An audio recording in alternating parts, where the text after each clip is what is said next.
Well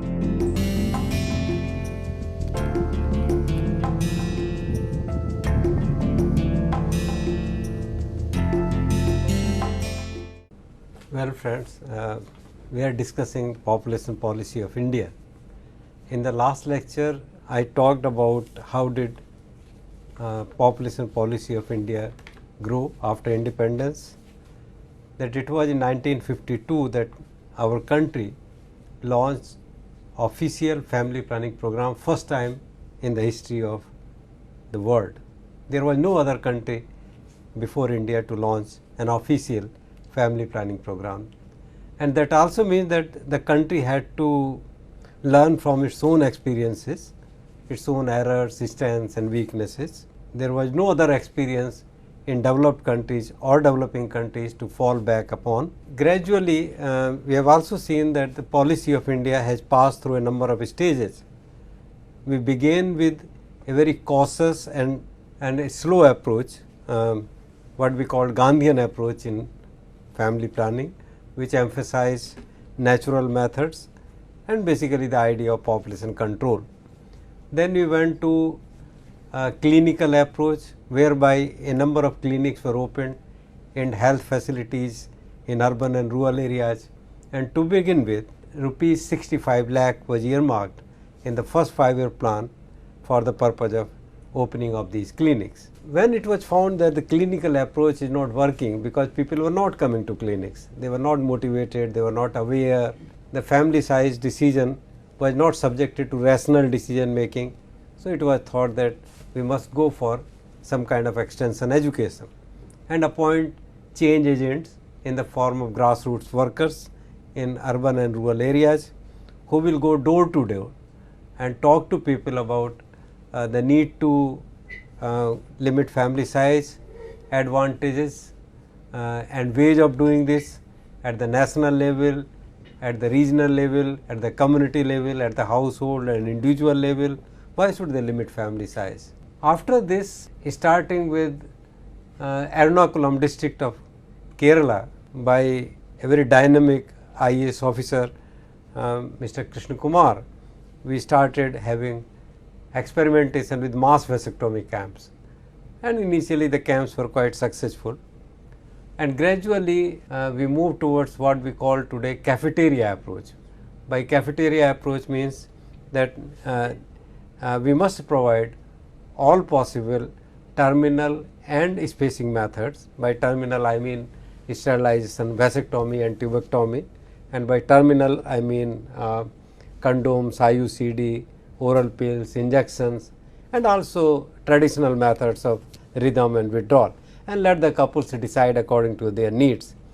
It can be assumed that initially, as soon as their marriage is over, the couples may like to produce 1 or 2 children and then go, or 1 child, and then go for spacing methods, and after some time they produce their 2nd child, or maybe if they need 3, then their 3rd child, and then they go for terminal methods. So there is a room for every method at different stages in life cycles, and accordingly couples can choose. So the government of India must include all the methods, traditional, modern, and in modern both terminal and spacing methods. Leave it to couples to decide which methods to use. In between, we have also seen that during emergency time sterilization was stressed, and in 1 or 2 years time the number of acceptors of sterilization went up exponentially, which was largely due to coercion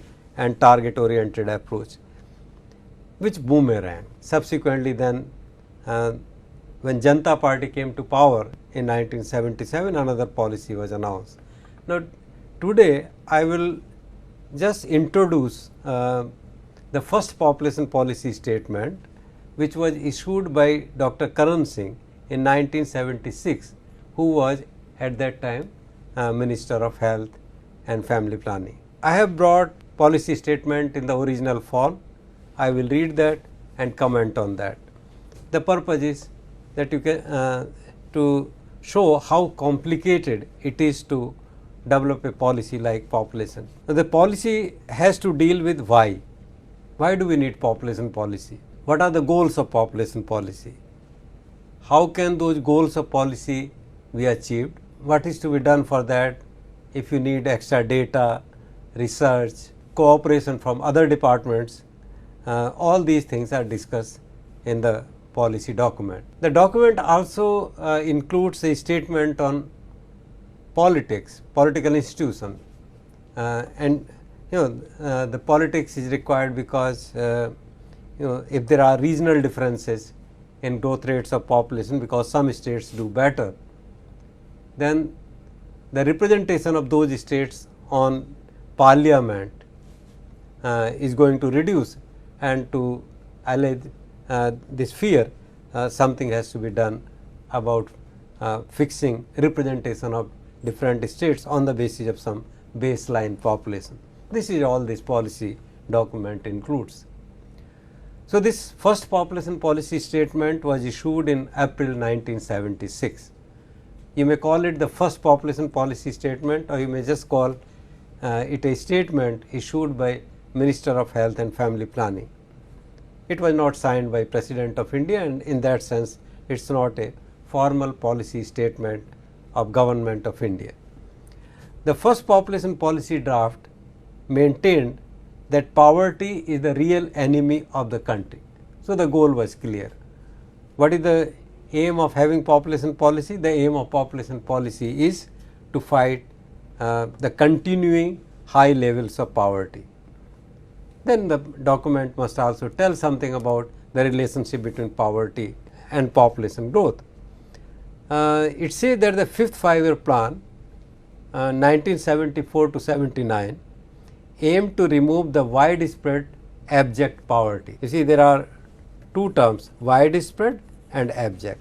Widespread means that in India poverty is not confined to any small pocket in some small region of the country. It is widespread. It is widespread in all the states. It is widespread across social groups, across different religious communities, linguistic groups. Poverty is everywhere, and it is abject, which means that the condition of people living below the poverty line is really bad, pathetic. It is abject poverty. It is not poverty in a relative sense. In a relative sense, you have poverty everywhere. Using the relative definition of poverty, you can show that there is poverty even in Japan or United States or Sweden or Denmark. But in our case, poverty is abject because the condition of poor people is very dismal. Now, by including minimum needs program with an integrated package of health, family planning and nutrition as components, our policy was aiming at removal of poverty. The statement says that the population policy certainly gave boost to family planning program in India. The number of sterilizations increased several fold. I have shown some numbers in the last lecture, but family planning also created lots of controversies in this country. In that context, let us look at the draft prepared and released by Dr. Karan Singh, the then Health Minister. It begins like this. The opening paragraph of the policy is this: with 2.4% of the world land area, India, as far as land area is concerned, India has 2.4% of the world's land area. But in terms of population, it has 15% of the world's population, which means that the density of population in India is much higher than in many other countries, developed or less developed. Then the document says that it is estimated that our population as on 1st January 1976 has crossed 600 million mark and is now rising at the rate of well over 1 million per month. Since independence, 250 millions have been added. Now here some kind of rhetoric is involved, and Dr. Karan Singh says that since independence 250 millions have been added, which is equivalent to the entire population of the Soviet Union, with 6 times the land area of India. This shows the gravity of the situation of population growth. The increase every year, another rhetoric, the increase every year is now equal to the entire population of Australia, which is 2.5 times the size of our country. If the percent rate of increase continues unchecked, our population at the turn of the century may well reach the staggering figure of 1 billion. At that time in 1976, he was worried sufficient, if enough action is not taken to control population, our size might reach 1 billion by the turn of the century. It has actually reached. In 2001, our population was more than 1 billion. But at that time in 1976, when Dr. Karan Singh was talking in these terms, that was only to show the gravity of situation, and using rhetoric to make his communication effective, he was saying that our population is exploding at a very high rate and something has to be done immediately. So he writes, indisputably we are facing a population explosion of crisis dimension, which has largely diluted the fruits of the remarkable economic progress that we have made over the last 2 decades. So because our population is growing very fast, so to some extent it neutralizes the advantage of economic development. If the future of the nation is to be secured and the goal of removing poverty to be attained, the population problem will have to be treated as a top national priority and commitment. Second para. Our real enemy is poverty, and it is as a frontal assault on the citadels of poverty that the 5th five-year plan has included the minimum needs program. One of its 5 items is integrated package of health, family planning and nutrition. Far-reaching steps have been initiated to reorient the thrust of medical education so as to strengthen the community medicine and rural health aspects, and to restructure the healthcare delivery system on a 3-tier basis, going down to the most far-flung rural areas where the majority of our people reside and where child mortality and morbidity are the highest. There are urban rural differences, and the rate of mortality and morbidity are found to be highest at the village level. Similarly, ignorance, general ignorance as well as ignorance of family planning methods, illiteracy and superstition have got to be fought and eliminated. In the ultimate analysis, it is only when the underlying causes of poverty and disease are eliminated that the nation will be able to move forward to its desired ideal. The same logic continues even in the 10th five-year plan.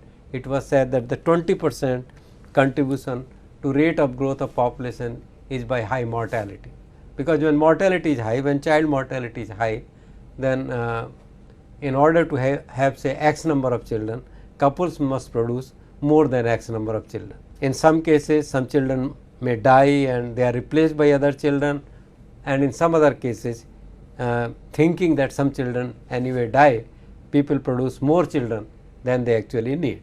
Then it goes to, then nonetheless it is clear that simply to wait for education and economic development to bring about a drop in fertility is not a practical solution. Although as said in the previous paragraph, growth rate of population would depend on education and health and on our success, our efforts in reducing mortality, but we can't wait for that. Removal of illiteracy or reducing child mortality to the levels of the developed countries may take a long period of time, 2 decades, 3 decades, 4 decades. And in these 2, 3 or 4 decades, the population of India can, it is already exploding, he said, and it can grow tremendously and wipe out all the efforts made towards reducing mortality or illiteracy. So, the very increase in population makes economic development slow and more difficult of achievement. There is a two-way relationship between development and population, and therefore, you have to act on both development and population simultaneously. The time factor is so pressing and the population grows so formidable that we have to get out of this vicious circle through a direct assault upon this problem as a national commitment. There is a vicious circle. more poverty, more population, more population, more poverty, and we have to attack therefore on both the sides.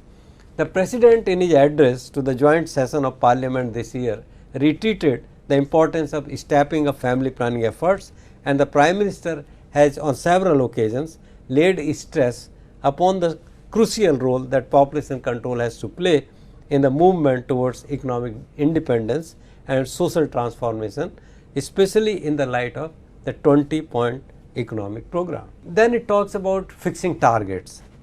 It says that considerable work has been done, a number of measures have been taken. We can plan to achieve the target of reducing the birth rate from an estimated 35.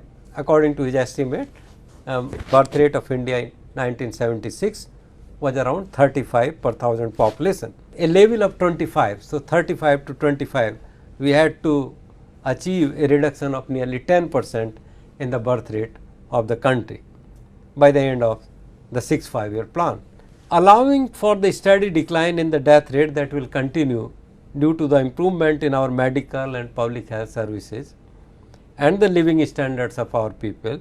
This is expected to bring down the growth rate of population in our country to 1.4% by 1984.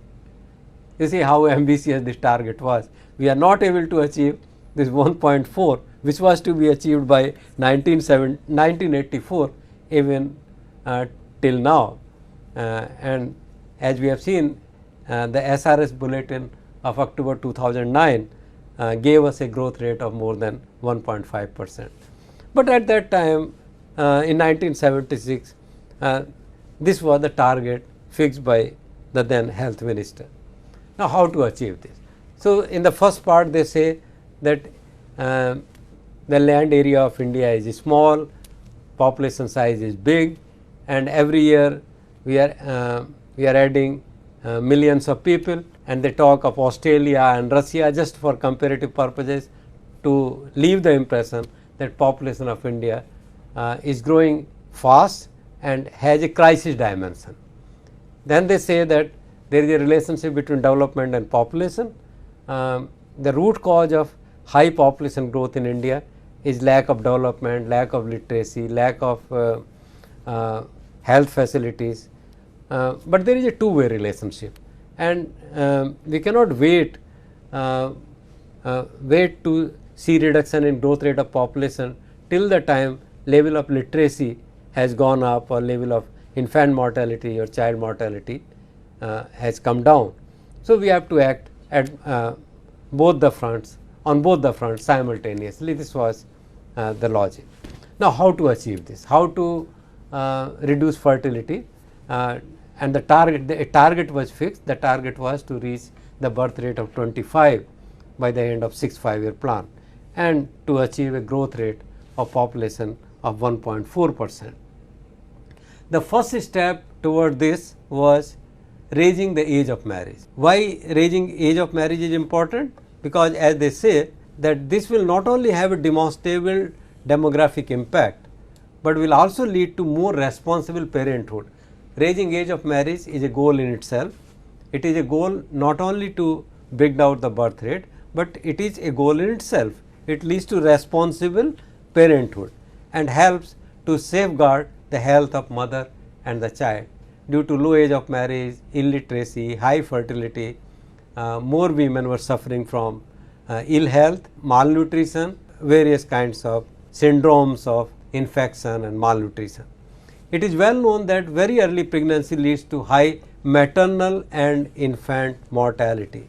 So, low age of marriage is responsible for high maternal mortality. India has one of the highest values of maternal mortality ratios. It is also responsible for high infant mortality.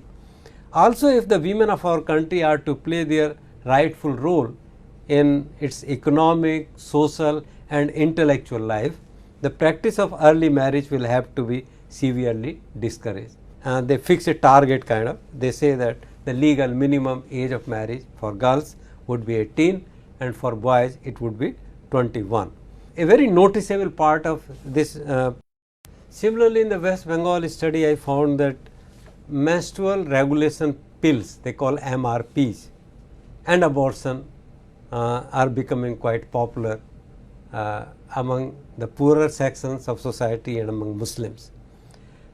So, it is a matter of research. That means, if MRPs are acceptable to people, then there is a need to do research on MRPs which are safe and with minimum of side effects. The most sensitive part of this population policy was this paragraph, which talks about compulsory sterilization and which actually created problems for progress of family planning program. Dr. Karan Singh writes that the question of compulsory sterilization has been the subject of lively public debate over the last few months. It is clear that public opinion is now ready to accept much more stringent measures for family planning than before. I think he was mistaken. This was his assumption, which proved to be wrong. And I remember that at that time director of IAPS Mumbai had actually warned the health minister not to go for compulsory sterilization. However, the administrative and medical infrastructure in many parts of the country is still not adequate to cope with the vast implications of nationwide compulsory sterilization. We do not therefore intend to bring in central legislation. You see, this paragraph means that the community is ready to accept compulsion in sterilization. If the government of India is not going for compulsion right now, it is simply because they do not have facilities in hospitals to sterilize so many people. Millions of sterilizations would be required in short period of time if you make such a law, if you make sterilization compulsory. And due to lack of facilities, they did not make it compulsory. But they said that wherever in states where they think that it is possible to sterilize so many couples at short notice, which the law will demand, then they can go for it. And then he says, our advice to the states in such cases will be to bring in the limitation after 3 children. So, they also specified that if compulsory sterilization has to be adopted, it has to be adopted after 3, and make it uniformly applicable to all Indian citizens residents in that state without distinction of caste, creed or community. This was very ambitious goal. Dr. Karan Singh did not realize the sensitivities of religious communities and people regarding this compulsory sterilization. Some states have also introduced a series of measures directed toward their employees and other citizens in the matter of preferential allotment of house. This is also a kind of incentive, individual incentive for employees of central governments and employees of state governments. So, in this sphere also they say we have decided to leave it to each individual state to introduce such measures. It is in the form of, like, if somebody goes for sterilization after 2 children, an increment may be given, preference in allotment of house building advance or vehicle advance, or various other types of perks. Preferences will be given to those employees of states which have accepted family planning, which in those days meant acceptance of sterilization. Regarding communication, the policy document says that we require a multimedia motivational strategy. Means we require involvement of mass media, folk media, traditional media, radio, television, and jatras and puppet show and folk songs and folk dances, means all media. So, we can't rely on interpersonal communication through change agents or on the policy of extension education alone. We must involve all kinds of media. So, multimedia motivational strategy has to be adopted for awareness campaign. And the document also says that the attempt is to move from the somewhat urban elitist approach. So far we have had an urban elitist approach of the past into a much more imaginative and vigorous rural oriented approach for communication, because it is mostly in rural areas that people hold traditional views regarding family size, regarding contraception. They have rumors, they have fear of various side effects, they have the problem of lack of access to family planning methods. So, the document says that in this context my ministry is working in close cooperation in close coordination with the Ministry of Information and Broadcasting and trying to draw the best media talent available in the country into the structure of the new program. Now, this package of measures will succeed in its objective only if it receives the full and active cooperation of the people at large. It is my sincere hope, Dr. Singh says, that the entire nation will strongly endorse the new population policy, which as part of a multifaceted strategy for economic development and social emancipation is directed towards building a strong and prosperous India in the years and decades to come. Now, this whole document shows that raising age of marriage and women's education were part of family planning policy since the beginning. However, too much stress on sterilization and targets proved to be counterproductive. There was no need to be panicky perhaps. And Dr. Karan Singh was afraid of reaching 1 billion. We have already reached 1 billion and the country is surviving. Family planning program would have been much more successful if the first policy statement did not stress on sterilization with involvement of all government departments, which include even the police department. If you include police department in motivating couples to go for sterilization, you can imagine what can happen, and this is precisely what happened. So, there were elections and Congress party lost the parliamentary election, which was fought largely on the issue of family planning, and when Janata Party came to power, then March 1977, nearly 1 year later, another population policy document was issued. The philosophy of the program was changed and even the name of the family planning program was changed. Now, it became family welfare program. So, earlier till the Congress regime, then the program was called family planning program. Its name was now changed during Janata Party regime, it was changed to family welfare program. The change of term from planning to welfare itself created an impression that now the attention is shifting from compulsory sterilization to voluntary acceptance of contraceptive methods. But as a result of that, for several years family planning program suffered. If you look at the statistics of acceptance of not only sterilization, but all methods of family planning including IUDs, pills, condoms, you find that there was virtually no acceptance of family planning in the following years. And now in the next lecture we will talk about Janata policy and the recent development, particularly about the National Population Policy 2000. A document issued by Dr. Karan Singh in 1976 not only tells us about the thinking of the planners at that time, but this also raises issues of choice, research, awareness campaign and intersectoral or interdepartmental coordination. It is I think sufficiently provocative, and I am sure that you have several questions in your mind. Maybe you can ask one or two of them and I will try to answer. So, thank you sir actually for a useful and informative lecture. This lecture gave me a clear cut picture of this national population policy of 1922. In this policy, Dr. Karan Singh mentioned some measures for effective for regulating the population policy. For me, I am very much impressed with three factors. One is raising the age of marriage, another the compulsory registration of marriage, and another is the monetary incentive or compensation for the sterilization. With regard to the first two, that is the raising the age of marriage and compulsory registration of marriage. Actually, here it is not only this raising the age of marriage has not only a demographic impact but also the responsible parenthood. Compulsory registration also. But you know that even though India there are laws, so many laws legally say that marriage is for men it is 21, for females it is 18, and also the marriage should be registered. But after a lot of I think it's now 2010. But to what extent it is effective in India? So I think it means that even though we have law, it's effective. The laws are not strict.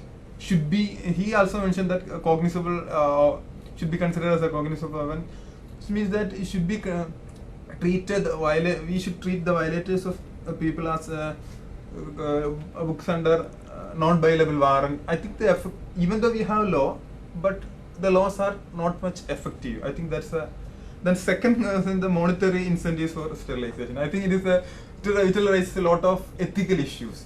In that he also mentioned that monetary compensation or incentive for sterilization mainly focused on the poor people.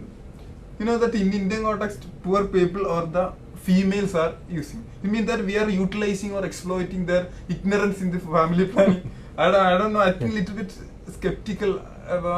I'm thinking about the ethical aspects or moral aspects of we are utilizing, exploiting we are giving monetary incentive mainly focused on the poor people and females. That these two things that I a little bit. You're right. Regarding the issue of age of marriage, this is true that we have not been able to implement this law. Subsequently, it became a law. It's illegal. Today, it's illegal to arrange for daughter's marriage at age less than 18 and son's marriage at age less than 21. And we have lots of data. We have census data, NFHS data from other surveys to show that nearly 50% of all the marriages of girls are still taking place below the age of 18. And there are regional variations, there are state-wise, district-wise variations, variations according to social groups.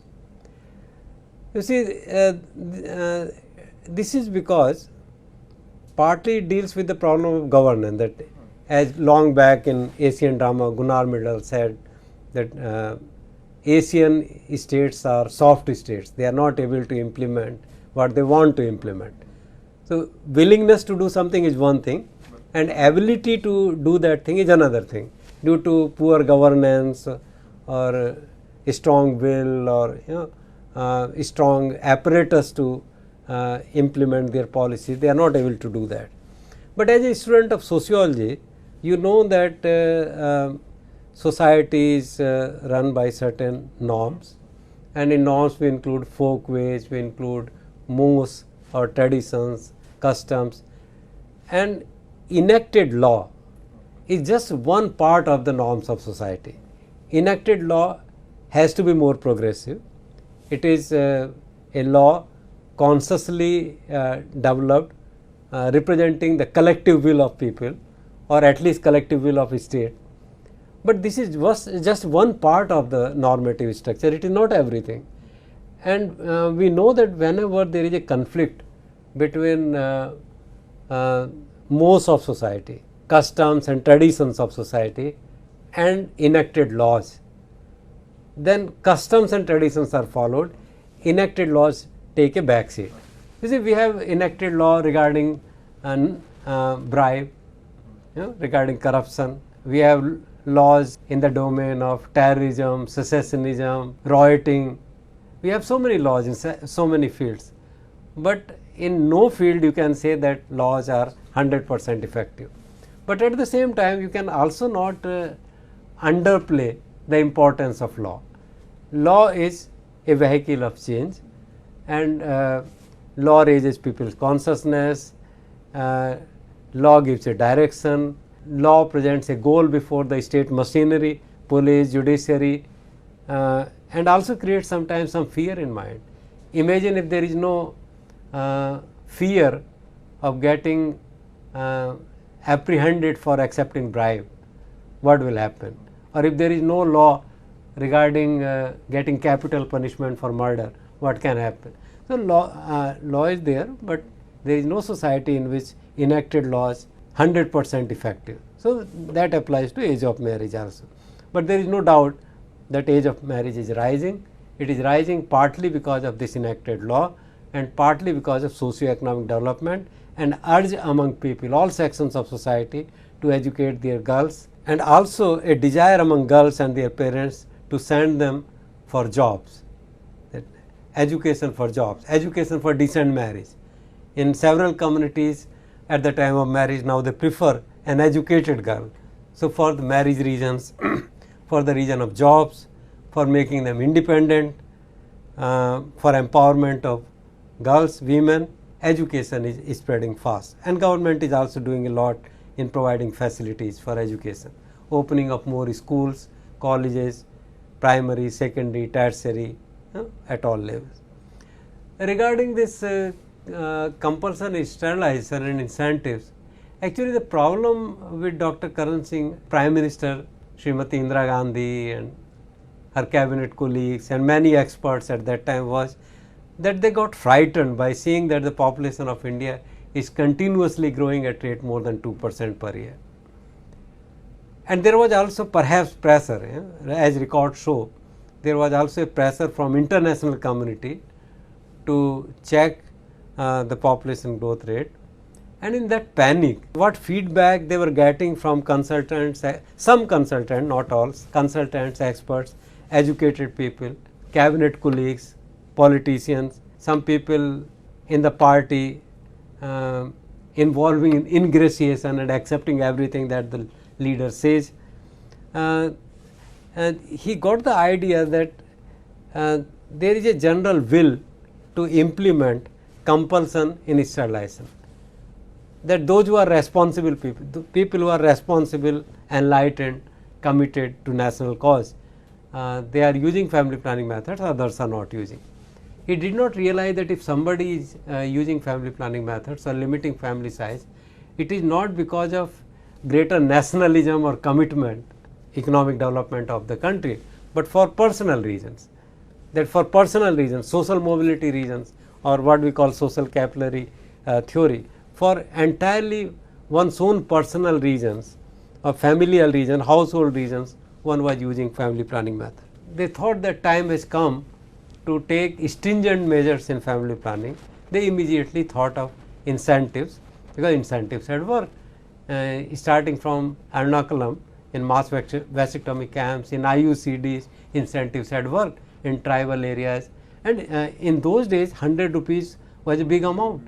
So, in tribal areas, if you tell somebody that you will get 100 rupees, you will get rice, you will get paddy, and it is a small operation. Sometimes people did not fully understand even the implication of this sterilization operation, and they came for sterilization for the sake of that money.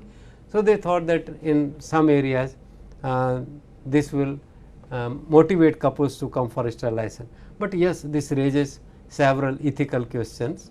Those ethical questions were certainly ignored, as though they were buying fertility of poor people, backward, poor, rural, tribal people, and they suffered. So, the family planning program suffered, Congress party suffered, and the program collapsed.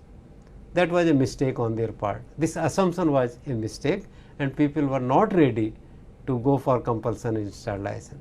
Muslims are still not ready, and Muslims would still not accept. Actually, even others will not. Compulsion is unethical.